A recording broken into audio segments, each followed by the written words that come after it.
The Royals celebrated after winning the World Series over the Mets in 2015, but their organization made some poor financial decisions in the years after and are now in rebuild mode.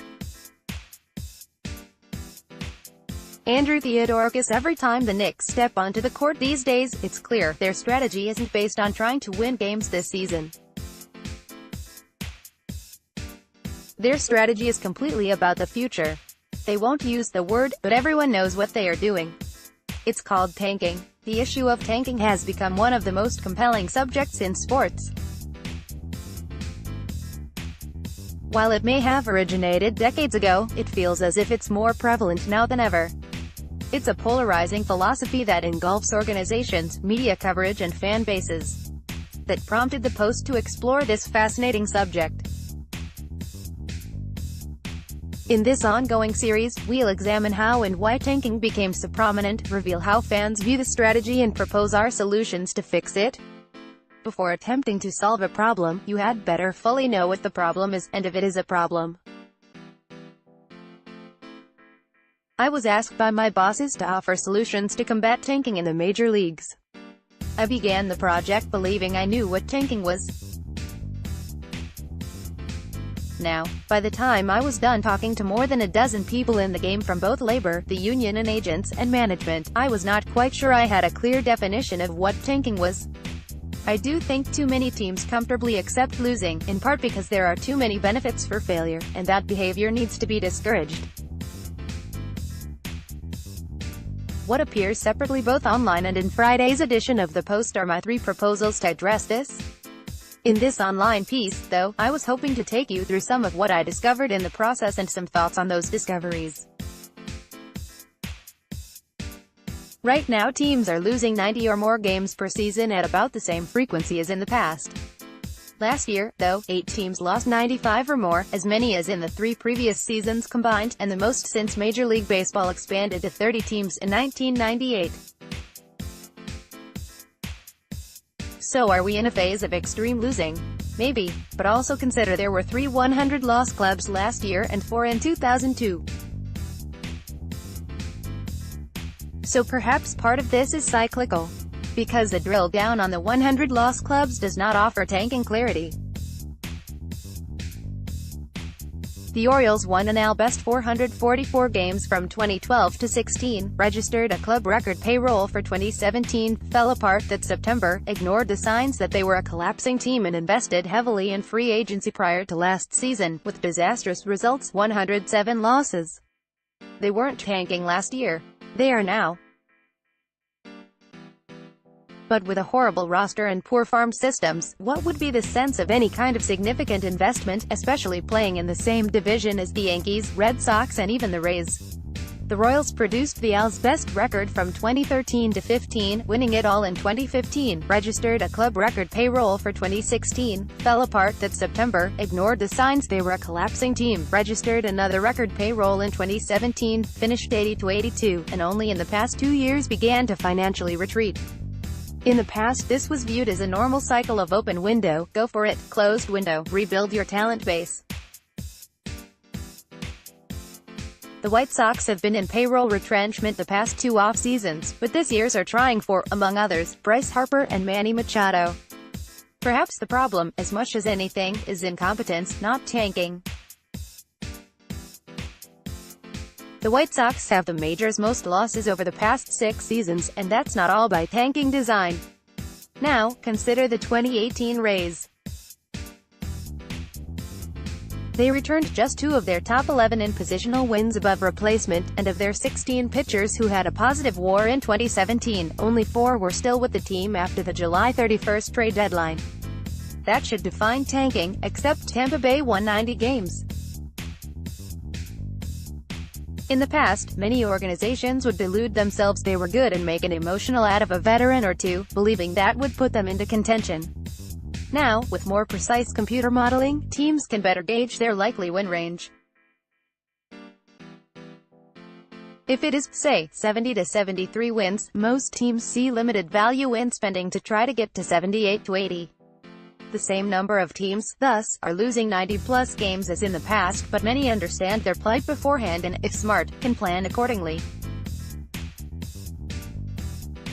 Conversely, a savvy organization such as the Rays could cut payroll, but fixate on an area such as run prevention with depth, defense and usage patterns, in order to be better than public perceptions. So, do we fully know what tanking is? Are we getting more of it than in the past? Is it enough that we should do something about it? I believe MLB has a greater problem with a perception of all-out tanking. The bigger issue, to me, is too many teams not doing all they can to maximize winning, in part because the punishment-reward system does not do enough to motivate greater efforts to win as much as possible. And more fans than ever are on board with the losing, seeing the process, in the case of the NBA 76ers, the process, as a wise strategy. Of course, not every team that sinks to the bottom is going to rise to the top, as the Cubs and the Astros did. Here are some questions to think about. To fan bases, are you okay with your teams purposely losing as part of a longer view strategy to enter a sustained period of winning, especially when it is understood that not every organization that tries this will be the Astros and Cubs? To MLB, are you okay with your owners going through multiple years of purposeful losing without, for example, lowering the price of tickets and concessions? Fans, i.e., putting a substandard version of a team on the field, but requesting major league prices to see it? To the players' union, are you totally against a process that has led, when successful, to teams such as the Astros and Cubs having not just team record payrolls, but among the highest in the sport? The union is clearly concerned that teams are not investing in free agency as in the past. But that is a matter of conflating an increase of payroll with an attempt to succeed.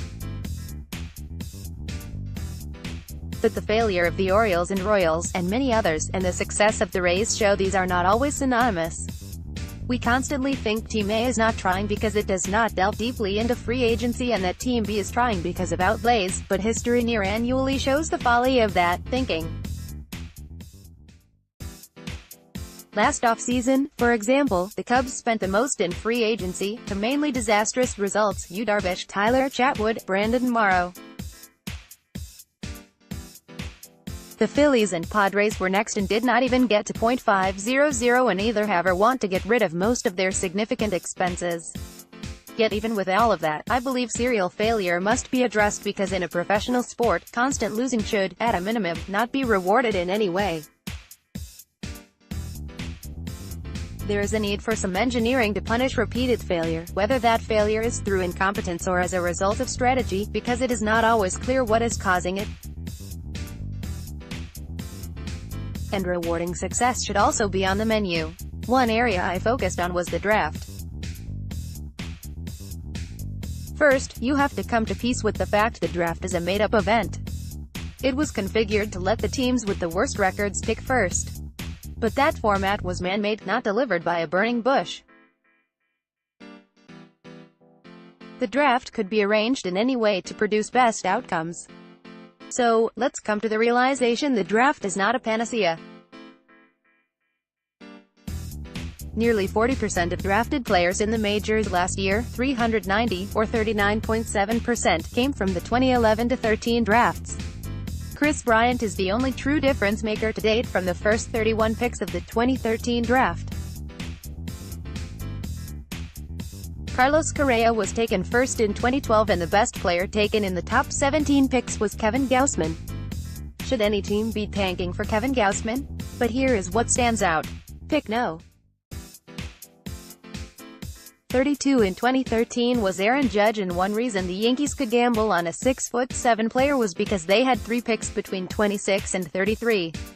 In 2012, the Brewers got nothing from picks 27 and 28, but landed Mitch Haniger at 38. In 2011, the Rays had 10 picks between 24 and 60 and pretty much bombed on 9 of them, but got Blake Snell at 52. As Bill Belichick has shown by trading down in the NFL draft for larger stockpiles, drafts are so inexact that bundles of picks have the greatest value. Which is why my proposal recommended ways to get teams that are succeeding, particularly low-revenue teams, a greater pile of picks in the top 50. Mainly, in my recommendations I tried to appreciate what will motivate organizations, namely that losing big more than 2 straight years should become unacceptable to all, not just fans and the union, but MLB as well. Failure, particularly serial failure, should not be rewarded.